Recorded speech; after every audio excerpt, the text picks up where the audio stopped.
ಕರ್ನಾಟಕ ಚಲನಚಿತ್ರ ವಾಣಿಜ್ಯ ಮಂಡಳಿಯ ಎಲೆಕ್ಷನ್ ಎಸ್ಪೆಷಲಿ ಈ ಸರಿ ತುಂಬಾ ಒಂದು ದೊಡ್ಡ ಮಟ್ಟದಲ್ಲಿ ಸುದ್ದಿ ಆಗ್ತಿದೆ. ಅದಕ್ಕೆ ಕಾರಣ ಅಂತಂದ್ರೆ ನೀವು ಬಾಮರೀಶ್ ಅವರು, ಜೈಮಾಲ ಅವರು ಮತ್ತೆ ಮುನಿರತ್ನ ಅವರು ಈ ತರದ ಸ್ಟ್ರಾಂಗೆಸ್ಟ್ ಕ್ಯಾಂಡಿಡೇಟ್ಸ್ಗಳು ಕಣಕ್ಕಿಳಿದಿರುವಂಥದ್ದು. ಈಗಾಗಲೇ ನಿರ್ಮಾಪಕರ ಸಂಘದಲ್ಲಿ ನೀವು ಜಯಶಾಲಿ ಆಗಿ ಬಂದಿದ್ದೀರಿ, ಅಧಿಕಾರನ ವಹಿಸ್ಕೊಂಡಿದ್ದೀರಿ.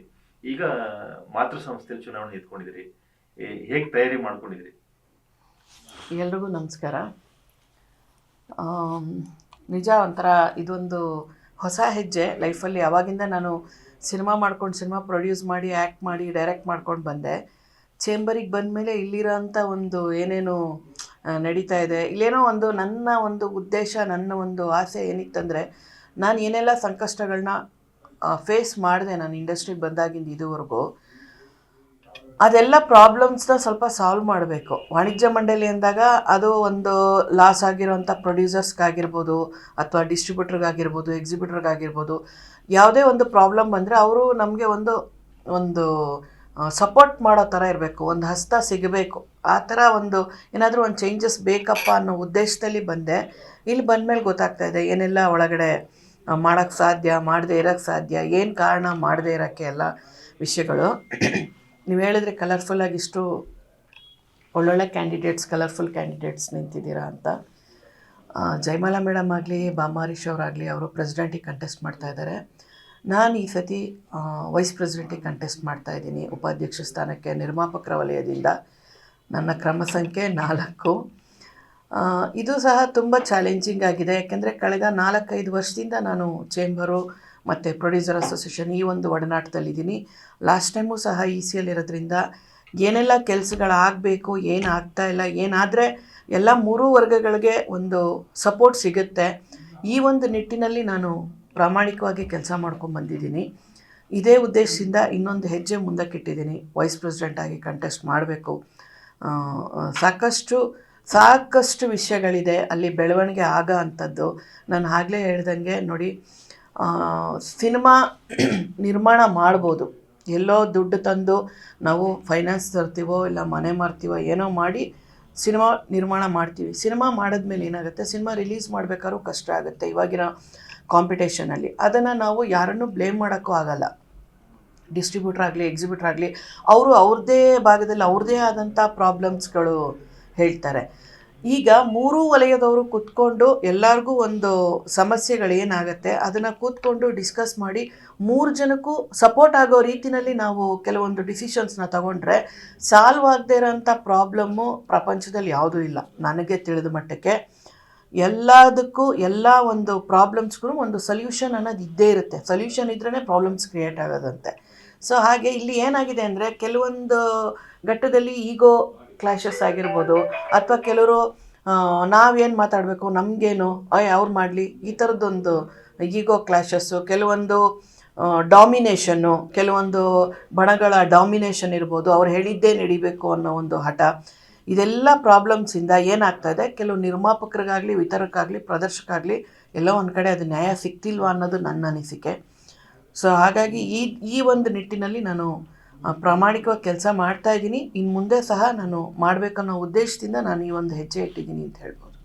ಫಿಲ್ಮ್ ಚೇಂಬರ್ ಎಲೆಕ್ಷನ್ಗಳು ಬಂದಾಗ ಅಥವಾ ಅಲ್ಲಿ ನಡೆಯುವಂಥ ಬೆಳವಣಿಗೆಗಳಿದ್ದಾಗ ನಿಮ್ಮ ಸಕ್ರಿಯತೆ ಕಾಣಿಸ್ಕೊತಿರ್ತೀರಿ. ಯಾವುದೇ ಕಾರ್ಯಕ್ರಮ ಆಗಿರ್ಬೋದು ಅಥವಾ ಯಾವುದೇ ಸಭೆ ಸಮಾರಂಭ ಏನೇ ಇದ್ರು ನೀವು ಆಕ್ಟಿವ್ ಆಗಿ ಇರ್ತೀರ, ನಾವು ನೋಡಿದ್ದೀವಿ ಫಿಲ್ಮ್ ಚೇಂಬರ್. ಹಾಗಾಗಿ ನಿಮ್ಮ ವಿಚಾರಧಾರೆ ಸಂಬಂಧಪಟ್ಟ ಹಾಗೆ ನಾವು ಏನೇನ್ ಅಪ್ಡೇಟ್ ಮಾಡ್ಕೋಬೇಕಾಗಿ ಬರುತ್ತೆ, ಮತ್ತೆ ನೀವು ಸೆಲೆಕ್ಷನ್ ಆಗಿ ಬಂದ್ರೆ, ಅಲ್ಲೇ ಎಲೆಕ್ಟ್ ಆಗಿ ಬಂದ್ರೆ ಏನೇನ್ ಚೇಂಜಸ್ ತರೋದಕ್ಕೆ ಪ್ಲಾನ್ ಮಾಡ್ಬೋದು?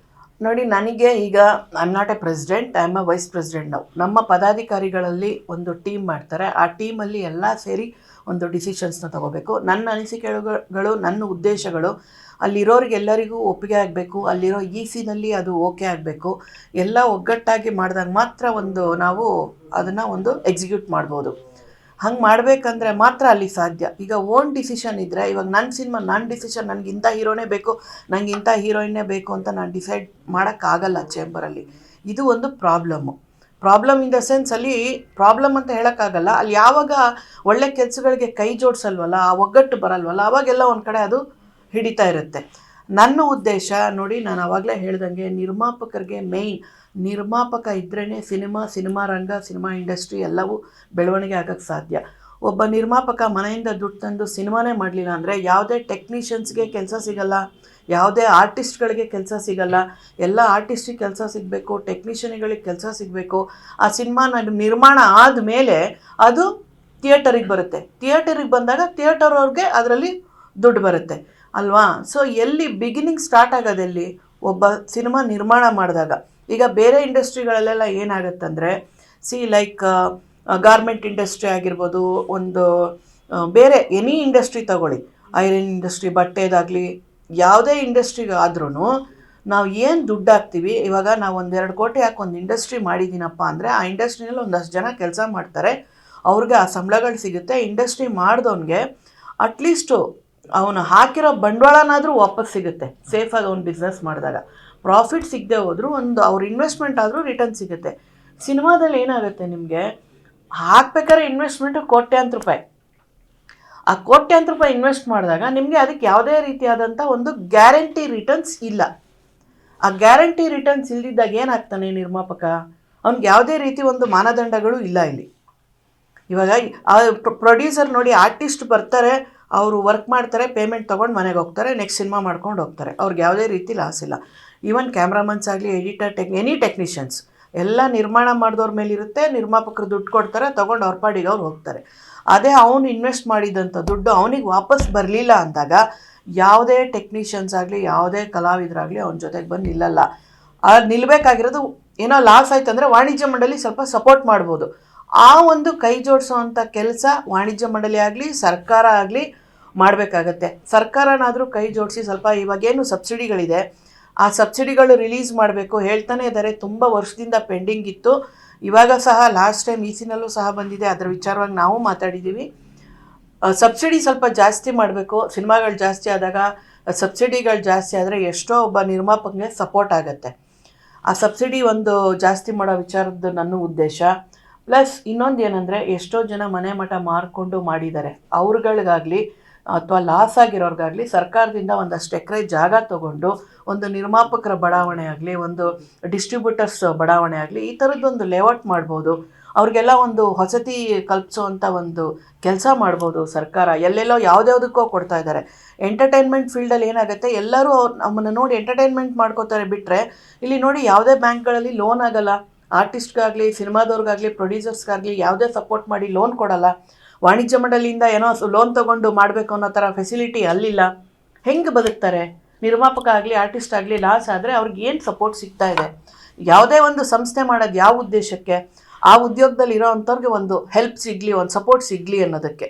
ಪ್ರಾಫಿಟ್ ಬಂದವ್ರು ಯಾರೂ ಕೇಳಲ್ಲ, ಅಟ್ಲೀಸ್ಟ್ ಲಾಸ್ ಆದವ್ರು ಕೈ ಜೋಡಿಸ್ಬೇಕಲ್ವಾ? ಈ ಒಂದು ಉದ್ದೇಶ ಇದೆ ನನಗೆ. ಇದೇ ರೀತಿ ಸಾಕಷ್ಟು ನೋಡಿ, ಪೈರಸಿ ವಿಚಾರ ಮೊನ್ನೆ ಎಲ್ಲ ಮಾತಾಡಿದ್ರು, ಚಾನಲಲ್ಲಿ ಸಹ ನಾನು ನೋಡಿದೆ. ಈ ಥರ ಪೈರಸಿಗಳಾದಾಗ ಲಾಸ್ ಆಗುತ್ತೆ. ಫಸ್ಟ್ ಆಫ್ ಆಲ್ ಲಾಸ್ ಆಗೋಕ್ಕೆ ಏನು ಕಾರಣ, ಅದಕ್ಕೆ ಅದಕ್ಕೊಂದು ಸೊಲ್ಯೂಷನ್ ಮಾಡಬೇಕು. ಎಲ್ಲ ಥಿಯೇಟ್ರ್ಗಳಲ್ಲಿ ರಿಲೀಸ್ ಆಗಬೇಕು. ಮತ್ತು ಹೊರ ರಾಜ್ಯದ್ದು ಸಿನಿಮಾಗಳು ಬಂದಾಗ ಅದರಲ್ಲಿ ನಮಗೂ ಸಹ ಒಂದು ಪ್ರಾಫಿಟ್ ಬರೋದೋ, ಒಂದು ಶೇರ್ ಬರೋದೋ, ಈ ಥರದ್ದು ಏನಾದರೂ ಒಂದು ಎಲ್ಲರೂ ಕೂತ್ಕೊಂಡು ಒಂದು ಡಿಸೈಡ್ ಮಾಡಿ ಡಿಸಿಷನ್ ತೊಗೊಂಡು ಮಾಡಬೇಕು. ಈ ರೀತಿಯಾಗಿ ಸಾಕಷ್ಟು ಉದ್ದೇಶಗಳನ್ನ ಇಟ್ಕೊಂಡು ನಾನು ಈ ಒಂದು ಹೆಜ್ಜೆ ಇಟ್ಟಿದ್ದೀನಿ. ಇದಕ್ಕೇನಪ್ಪ ಅಂದರೆ, ಇವಾಗ ನೋಡಿ, ನಮಗೆ ಕೆಲಸ ಮಾಡೋವಂಥ ಉತ್ಸಾಹ, ಹುಮ್ಮಸ್ಸು ಎಲ್ಲ ಇರುತ್ತೆ. ನಾವು ಪ್ರಾಮಾಣಿಕವಾಗಿ ಕೆಲಸ ಮಾಡಬೇಕು ಅಂತ ಬರ್ತೀವಿ. ಆದರೆ ಅದು ಏನು ಮಾಡೋಕ್ಕಾಗಲ್ಲ.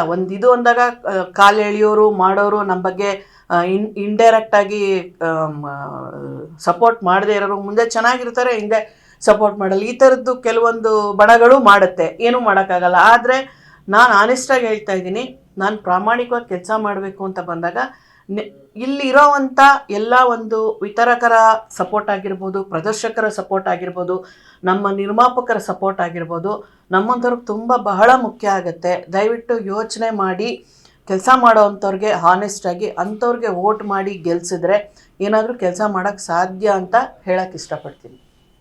ಮೇಡಮ್, ಇನ್ನು ದೊಡ್ಡ ದೊಡ್ಡ ಘಟಾನುಘಟಿಗಳು ಇದ್ದಾರೆ. ಒಂದ್ ಕಡೆ ಅಧ್ಯಕ್ಷ ಸ್ಥಾನಕ್ಕೆ ಮತ್ತು ಉಪಾಧ್ಯಕ್ಷ ಸ್ಥಾನಕ್ಕೂ ಕೂಡ ನಿಮ್ಗೆ ಅಪೋಸಿಟ್ ಆಗಿ ಸುಂದರರಾಜ್ ಅವರು ಮತ್ತೆ ಇನ್ನೂ ಕೆಲವು ಕ್ಯಾಂಡಿಡೇಟ್ಗಳಿದ್ದಾರೆ. ಸೊ ನಿಮ್ಗೆ ಎಷ್ಟು ವಿಶ್ವಾಸ ಇದೆ ಈ ಬಾರಿ ಚುನಾವಣೆಯಲ್ಲಿ? ವಿಶ್ವಾಸ ಇದೆ 100%. ಯಾಕಂದರೆ ನಾನು ಏನು ನಂಬಿದ್ದೀನಿ, ನಮ್ಮ ಒಂದು ಬಳಗ ಇಷ್ಟು ವರ್ಷದಿಂದ ಏನು ನಮ್ಮ ಪ್ರೊಡ್ಯೂಸರ್ಸ್ ನೋಡಿದ್ದಾರೆ, ನಾನು ಈಸಿನಲ್ಲಿ ಮಾತಾಡೋದಾಗಿರ್ಬೋದು, ಯಾವುದೇ ಒಂದು ವಿಚಾರ ಬಂದರೂ ನಾನು ಧ್ವನಿ ಎತ್ತಿ ಮಾತಾಡ್ತೀನಿ, ಅಲ್ಲಿ ನ್ಯಾಯಬದ್ಧವಾಗಿ ಏನಿರುತ್ತೋ ಅದ್ರ ಬಗ್ಗೆ ಸಪೋರ್ಟ್ ಮಾಡ್ತೀನಿ. ಬಿಟ್ಟರೆ ನಾನು ಇವತ್ತಿನವರೆಗೂ ಯಾವುದೇ ಬಣಕ್ಕೆ ಸಪೋರ್ಟ್ ಮಾಡಬೇಕು, ಇಂಥವ್ರಿಗೆ ಸಪೋರ್ಟ್ ಮಾಡಬೇಕು, ಆ ವಿಚಾರದಲ್ಲಿ ನಾನು ಯಾವತ್ತೂ ಯೋಚನೆ ಮಾಡಿಲ್ಲ. ಎಷ್ಟೋ ಸತಿ ನೀವುಗಳು ಬಂದಾಗಲೂ ನಾನು ಮಾತಾಡಿದ್ದೀನಿ. ಕೆಲವೊಂದು ವಿಚಾರದಲ್ಲಿ ₹200 ಟಿಕೆಟ್ ಮಾಡಬೇಕಾಗಿಂತ ವಿಚಾರದಲ್ಲಿ ನಾನು ಧ್ವನಿ ಎತ್ತಿದ್ದೆ. ಸಾಕಷ್ಟು ವಿಚಾರದಲ್ಲಿ ನಾನು ಮಾತಾಡಬೇಕಾದ್ರೂ ಅಷ್ಟೇ. ಇವಾಗ ನೋಡಿ, ಯಾರ್ದೋ ಸಪೋರ್ಟಿಂದ ಇದು ಮಾಡಿದ್ದೀವಪ್ಪ, ಇವ್ರು ಹೇಳ್ದಂಗೆ ಕೇಳಬೇಕು, ಅವ್ರು ಹೇಳ್ದಂಗೆ ಕೇಳಬೇಕು, ಆ ಥರದ್ದು ಯಾವುದೇ ನನಗೆ ಬ್ಯಾರಿಗೇಡ್ ಇಲ್ಲ. ನನಗೆ ಯಾವುದು ನ್ಯಾಯ ಅನಿಸುತ್ತೆ ಆವಾಗ ಯಾರ ಪರ ನ್ಯಾಯ ಇದೆಯೋ ಆ ನ್ಯಾಯ ಪರವಾಗಿ ನಾನು ಮಾತಾಡ್ಕೊಂಡು ಬಂದಿದ್ದೀನಿ. ಅದೆಲ್ಲರಿಗೂ ಸಹ ಗೊತ್ತಿದೆ. ಸೊ ಆ ವಿಶ್ವಾಸದಿಂದ ನಮ್ಮ ಎಲ್ಲ ನಿರ್ಮಾಪಕರು ಇಷ್ಟು ವರ್ಷ ನನ್ನನ್ನು ಗೆಲ್ಲಿಸ್ಕೊಂಡು ಬಂದಿದ್ದಾರೆ. ಸೊ ಹಾಗಾಗಿ ಎಲ್ಲ ನಿರ್ಮಾಪಕರು ಈ ಬಾರಿ ಸಹ ನನ್ನ ಈ ಒಂದು ಹೊಸ ಹೆಜ್ಜೆಗೆ ಅವರೆಲ್ಲರೂ ಕೈ ಜೋಡಿಸ್ತಾರೆ ಅಂತ ನಾನು ನಂಬಿದ್ದೀನಿ. 100% ನಾನು ಕಾನ್ಫಿಡೆಂಟ್ ಆಗಿದ್ದೀನಿ. ಸತ್ಯಮೇವ ಜಯತೆ ಅಂತಾರಲ್ಲ, ಹಾಗೆ ಸತ್ಯವಾಗಿ ನಾನು ನ್ಯಾಯವಾಗಿ ಯಾರು ಕೆಲಸ ಮಾಡ್ತಾರೋ ಅದಕ್ಕೆ ಭಗವಂತನೂ ಕೈ ಜೋಡಿಸ್ತಾರೆ. ಎಲ್ಲ ಒಳ್ಳೆ ಮನಸ್ಸಿರೋ ಅಂಥ ಮನಸ್ಸುಗಳು ಕೈ ಜೋಡಿಸುತ್ತೆ ಅಂತ ನಾನು ನಂಬಿದ್ದೀನಿ. ಈ ವರ್ಷ ನಿಮ್ಗೆ ಗೆಲುವು ಜಾಸ್ತಿ ಅನ್ಸುತ್ತೆ, ಯಾಕಂದ್ರೆ ನಿರ್ಮಾಪಕರ ಸಂಘದಲ್ಲಿ ಈಗಾಗಲೇ ನೀವು ಗೆದ್ದು ಬಂದಿದ್ದೀರಿ. ಹೌದು, ಈಗ ಫಿಲ್ಮ್ ಚೇಂಬರ್ ಅಲ್ಲೂ ಕೂಡ ಆ ಥರದೊಂದು ವಾತಾವರಣ ಕ್ರಿಯೇಟ್ ಆಗಿದೆ ಮೇಡಮ್. ಹೌದು, ಎಲ್ಲರೂ ನಿಜ. ನಾನು ಈ ಮುಖಾಂತರ ನನ್ನ ನಿರ್ಮಾಪಕರಿಗೆ ಎಲ್ಲರಿಗೂ ಥ್ಯಾಂಕ್ಸ್ ಹೇಳ್ತೀನಿ. ಯಾಕಂದರೆ ನಮ್ಮ ನಿರ್ಮಾಪಕರ ಒಂದು ಸಂಘದಲ್ಲಿ ನನಗೆ ಏನು ವೋಟ್ ಮಾಡಿದ್ರಿ ಅವರೆಲ್ಲರಿಗೂ ನಾನು ತುಂಬ ಹೃದಯದ ಕೃತಜ್ಞತೆಗಳನ್ನ ಹೇಳೋಕ್ಕೆ ಇಷ್ಟಪಡ್ತೀನಿ. ಇದು ಸಹ ವಾಣಿಜ್ಯ ಮಂಡಳಿನಲ್ಲಿ ಇದು ಮುಖ್ಯವಾದಂಥ ಒಂದು ಘಟ್ಟ ನನ್ನ ಜೀವನದಲ್ಲಿ. ಸೊ ಇದಕ್ಕೂ ಸಹ ಎಲ್ಲರೂ ನನ್ನ ಜೊತೆಗೆ ಕೈ ಜೋಡಿಸಿ, ಅದೇ ರೀತಿ ನಿಮ್ಮೆಲ್ಲರೂ ಒಂದು ಪ್ರೀತಿ ವಿಶ್ವಾಸ, ನಿಮ್ಮೆಲ್ಲರ ಆಶೀರ್ವಾದ ನನ್ನ ಮೇಲೆ ಇರಲಿ ಅಂತ ನಾನು ಕೇಳ್ತೀನಿ. ದಯವಿಟ್ಟು ಎಲ್ಲರೂ ಬಂದು ಸಪೋರ್ಟ್ ಮಾಡಿ, ವೋಟ್ ಮಾಡಿ ಅಂತ ನಾನು ಈ ಮುಖಾಂತರ ಕೇಳ್ಕೊತೀನಿ.